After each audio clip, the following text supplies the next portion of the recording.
Let's talk a little bit about Anduin, because right now I think, is he in like a coma or something? He getting knocked out after the whole Sunwell thing happened. So what's Anduin doing? Anduin is abdicating. The Alliance changes forever. No, actually, Anduin's in the Dawnwell cinematic. What am I saying? He's there. He's there standing in the background. So Anduin's around. Is he really acting as a leader, though? Or is he relegating his leadership away? Is he just giving it away? Relinquishing, I should say. He doesn't want to be a leader. Let's see what Doran has to say about how maybe there's some changes happening in the Alliance here. A new council, perhaps? I sure hope not, because that fucking thing sucks for the Horde. But let's see what's going on here. Crazy info from the new patch, as it appears that not only does Anduin not plan to return back to the throne, but he seems to be gathering enough strength to finally abdicate as the High King. Now, Australian, the previous ruler, has abandoned his post and again is currently leading the Alliance. What is the future of the faction? I mean, if Anduin doesn't plan to rule and Gan agreement is ancient, is the Alliance about to get a new council? So far, based on how useful the Horde Council is in Quota Last, we can see how efficient the council is. However, could another character come to lead the Alliance? A character like Velen or... I could imagine Blizzard going with like a non-human to lead. Right, we've already seen, like, the Horde, war chiefs were always orcs. Like, that was just an orc. The orc was going to lead the Horde. And they've diverted away from that. We saw Vol'jin take up leadership. We saw Sylvanas take up leadership. So the Horde have done it. I don't really care for the council thing they have right now. I think that's freaking... Just they haven't done anything with it. It's, like, weird. Like, what do? They just meet and circle jerk? That's it? Like, what does the council achieve? Nothing. They've literally achieved nothing. They've just been divided up. They've been doing their own thing. The Horde literally haven't been pretty absent during the saving of Silvermoon in terms of their leadership. So I don't really want the Alliance to go to council. I wouldn't care if like Prophet Velen became the leader. That's fine. Yeah, you want to put a non-human into the leadership position. I think he would be a good person. Gen Greymane right now is leading, and he's led a couple times. He's really taken up that throne, but he's older. Like, how long can he possibly lead? Is he really the future of the leadership of the Alliance? Maybe at the current time, but he can't be forever. I always thought Anduin would retake the throne. And the whole bitchiness about Anduin's a bitch and all that, I've talked about it. He's gone. The guy has experienced some pretty damn hardship, big hardship events in his life. He's lived through a pretty difficult life. Mom dies early, dad dies later. You know, the guy was fucking a teenager basically by the time both of his parents had been killed. The girl that he the council that he trusted was made up of a guy who eventually became the Lich King and a girl who was a fucking dragon all along, betraying them. So yeah, he's kind of had some messed up shit happen to him. But I've been waiting for him to man the fuck up. I've been wanting him to. I have been. I think rightfully so. He's kind of damaged by all the shit that's happened, but I've wanted him to overcome it. I don't know if he will. Oh yeah, he got turned into like a mindless Lich, basically Death Knight too, right? In the Shadowlands. So that did happen to him too.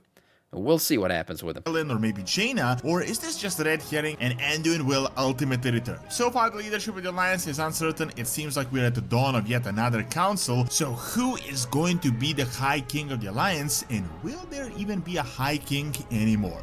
With Midnight out, there is so much to catch up to, and Rested XP currently has the most up-to-date and robust leveling odds. I'm talking both factions, all the routes, farming spots, achievements, dailies, you name it. You can get everything done so much more efficiently for a one-time fee. They've got everything for hardcore and classic as well, and best of all, if you use my link below, you will get 10% off your order immediately. So check out Rested XP. Anduin. So this entire alliance... It's the first time I heard that one. This leadership has actually been a mess for a while now, and I've covered this since the Shadowlands. I mean, Anduin took over the throne, and then he was literally taken away into the fake Shadowlands by the Kyrian. He became something like a scuffed artist, and ultimately Tyrellian. I thought Anduin had a really cool moment in the BFA cinematic, right? Looking at his father's sword. He's trying to be his dad, but he's not really like a warrior. And then he throws the sword down, calls down in the light, goes full paladin. He gets all teary-eyed, you know, rezzing everyone. That's fine. I thought from there on out he was going to really take up leadership, and it hasn't really happened since then. Came to rule in his stead. Then Anduin was actually missing for a few years, we didn't even know where he was, and it was Terrellian ruling until Anduin returned just before the War Within, where he was actually hiding from Terrellian, and only as the prequel to Midnight began, he actually returned back to Stormwind, but he wasn't able to take the throne, or he didn't want to take over the throne. What a lot of people don't know though, is that currently it is actually Gan Greymane that is leading the Alliance, while Terrellian also abdicated to follow and lead the army of the light in Quatalas. Now, in the new book, as the prequel to Midnight, we've learned that Terrellian was not in fact a good leader, and while he was a good and an accomplished general, he just didn't have what it takes for like the sophistication of the politics. I didn't think Terrellian was a good choice for a leader of the Alliance at all. He's a war general. Guy fought in a war for 1,000 years. 1,000 years. They call it 1,000 years war. This guy was literally just freaking going at it. There's no way you can change your mind back to being like a good politician after that. This guy, he just think war is the way to solve problems.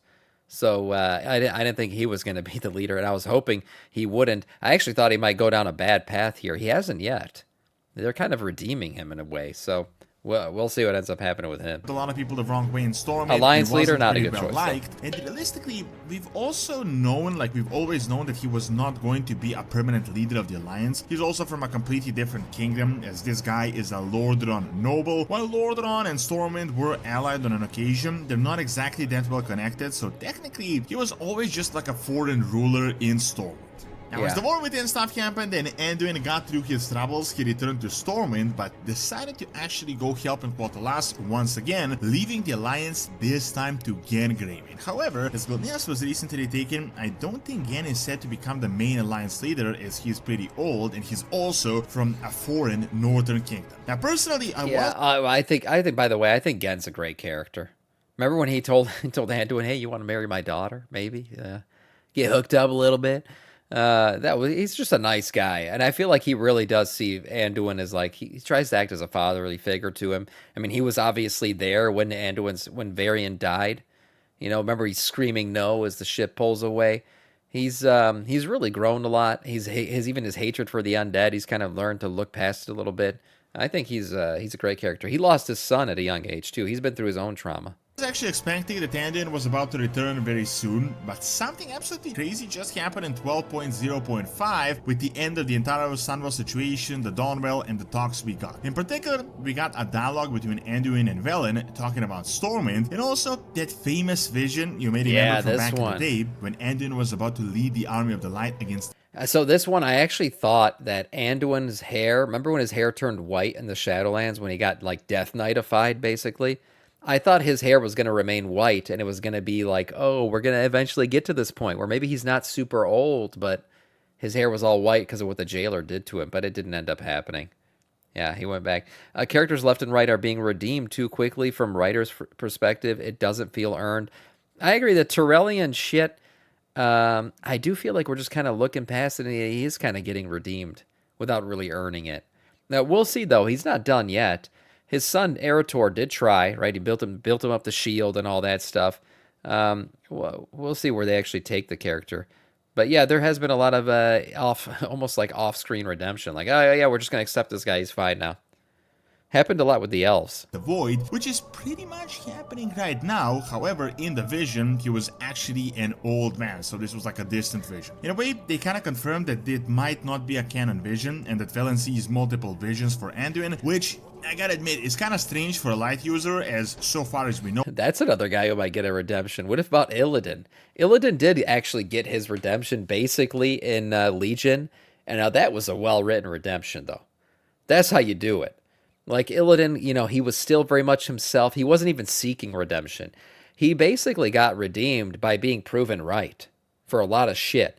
Like Illidan he fucked up, you know, he did some messed up shit. Okay, I'm going to eat a skull. That got kind of weird there. But in the end, his predictions about the Legion and banding together and fighting and all that, I am my scars, right? He had some, he was a well-written redemption arc for sure. And he might lead to somebody else's redemption. I don't know, Sargeras maybe. I don't think Sargeras is going to get fully redeemed, but I think we'll kind of be on the same side. You know, it's we're going to fight the Titans. We kind of need another Titan's help maybe. So we'll see what happens with Illidan going forward. and Sargeras. But I think Illidan was a good example of, yeah, that's some good writing. Legion was a really good redemption story for him. Oh, the light is essentially all about a singular vision, but I digress. Anduin kinda says that future Velen saw from him may not be true, but Velen says regardless in all the visions that he has, Anduin is not going to remain idle for long, which of course is quite an open-ended statement. Either he's gonna lead like the Army of the Light, or he may not be a king because he would kinda have to sit in Stormwind, or I don't know, maybe the Alliance is going to be at war, so he's gonna have to do a lot of things. However, Anduin has something really interesting to say. He says the light called upon me, yes, but I'm no great king, no true hero. I still can't even bring myself to abdicate the throne I don't deserve. Now this, I gotta admit, kinda came out of nowhere, and right now, while it is not confirmed that Anduin is going to abdicate, it is strongly leading towards the possibility that it will happen. Technically, he has been missing from the throne for 5+ years, and realistically, he has been a ruler for a less amount of time than he actually ruled, but until recently, it was kind of framed that this was just a break until he gets himself together. However, I gotta admit, it was suspicious already that he didn't come back to the throne near the War Within finale. Now, on the other hand, this could just be another, chapter of Anduin finding himself, like how he wasn't able to use the light for years, and only recently he got it back as it called upon him. He may find the strength to return back as the king of the Alliance, albeit this dialogue is I really wish he would. I know some people are sick of him, but I don't know, like I just thought, I loved Varian. I thought he was such a badass character. You could just say, oh yeah, Sam likes the typical male trope, whoop-de-doo. He was fucking cool, okay? And he was a dad, and he was trying to be a good dad, and all he knew was how to deal with shit the way he dealt with shit. I thought he was a cool-ass character. And I kind of just wish like he would honor his dad's memory and take up the throne and do all that stuff. Is that going to happen? It doesn't seem like it. It doesn't. But I don't know how he gives up the throne and remains a character that I respect. I don't know. Maybe they pull it off, but I feel like he's going to kind of just bitch out and give it up, which would suck because I think there's a chance here for a really cool like man up arc, But I don't know if it'll happen. More that Anduin is looking to gather his strength to be able to abdicate and give the throne to someone else. Which brings us to the question, if Anduin is not planning to return back to the throne, then who exactly is going to lead the Alliance? The unfortunate, most likely answer to me is that Blizzard is going to go with yet another council route for like the 11th time, which I do think is pretty annoying from the storytelling perspective. I mean, right now the Alliance is technically led by the High King who makes all the decisions, but the High King is absent, so Lord Commander is ruling, who is also absent, and then Gen is ruling in his stead. But technically the Alliance is ruled by a king. The Horde, on the other hand, no longer has a war chief and he's been ruled by a council for a while now, and well, based on Midnight and the fact that they're just completely useless and not helping at all. They're useless as fuck. What the hell has the Horde Council done? Nothing. What have they done? It's a fucking useless group of leaders. Individually, they've all done some shit, but as a group for the Horde, nothing. One of their core allies in times of need. It just goes to show how great councils are. Let's call in the Desolate Council, no kings to make a decision to present to the 12 other members. Do you know that the Horde currently has 13 leaders? They all have a vote, so by the time the council gets their decision for one, and then all 13 leaders meet and then get their decision together, the Void already damage quota loss significantly. So if they're going to go the same route for the Alliance, I just don't think that it's going to be that great of an idea. The Alliance already has one council, the Council of Three Hammers, but if they soon start doing the same thing, I don't think it is going to be a great thing, and frankly, it is also going to be a little bit boring. It might just be my opinion, but I just don't think the council is that exciting in a game like World of Warcraft. Also, singular leaders are not technically bad, it just kind of depends who the leader is. I mean, Troll that created a Horde did a pretty great job, as well as Vol'jin, while some leaders like Garrosh went crazy. I think the better idea, honestly, would be to just kind of vote for the correct leader. One of the problems for the Alliance, though, is that I just don't think there is currently a character that has the legitimacy and the aura to become a new High King. I mean, technically, Terrelian has gone already, and he wasn't that great. Gian Greymane is the leader of Gilneas, also a foreign leader, not from Stormwind, that he's super old. The most prominent member of the Alliance leadership is Velen, that is like ancient, but he isn't really a leader of Stormwind. But with everything in the air, who knows if the Stormwind leader will be the leader of the Alliance, or whether Stormwind is just going to become like the leader of the humans. Yeah. I mean, honestly, the Night Elves have almost branched off from the Alliance at this point. They basically led their own fight when they were being invaded by the Horde. They kind of felt abandoned by the Alliance at that time. The Alliance did eventually get there, but you got to remember, they're on the other side of the world, man. It was hard for them to get there. And then you got all the Night Warrior shit that happened with them. They're changing leadership, the loss of their home. They've kind of sheltered themselves away from the world, the rest of the Alliance. They really have. Another like human council. So who's going to lead and who's going to be respected as the leader?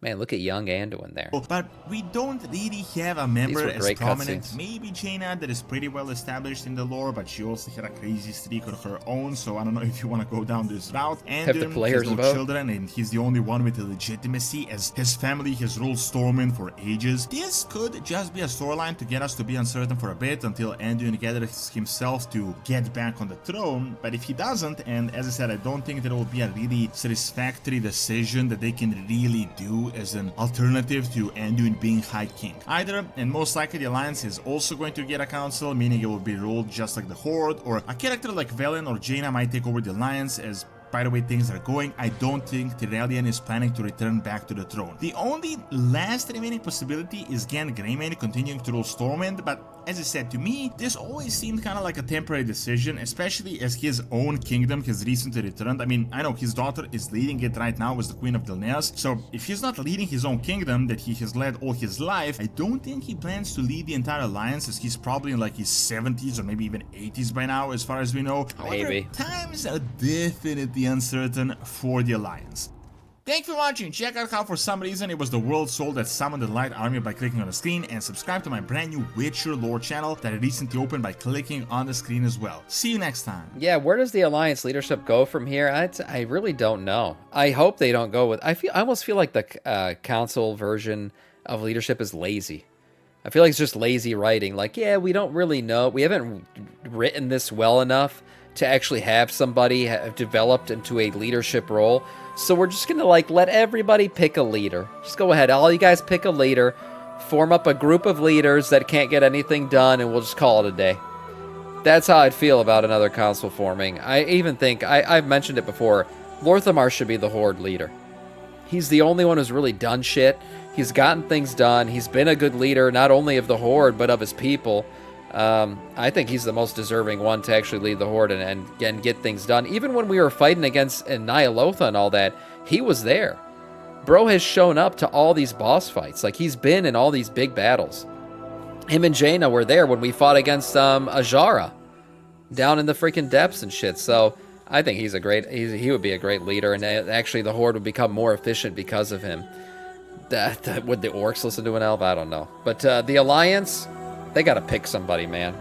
They got to pick somebody. Nice video overall from Doran.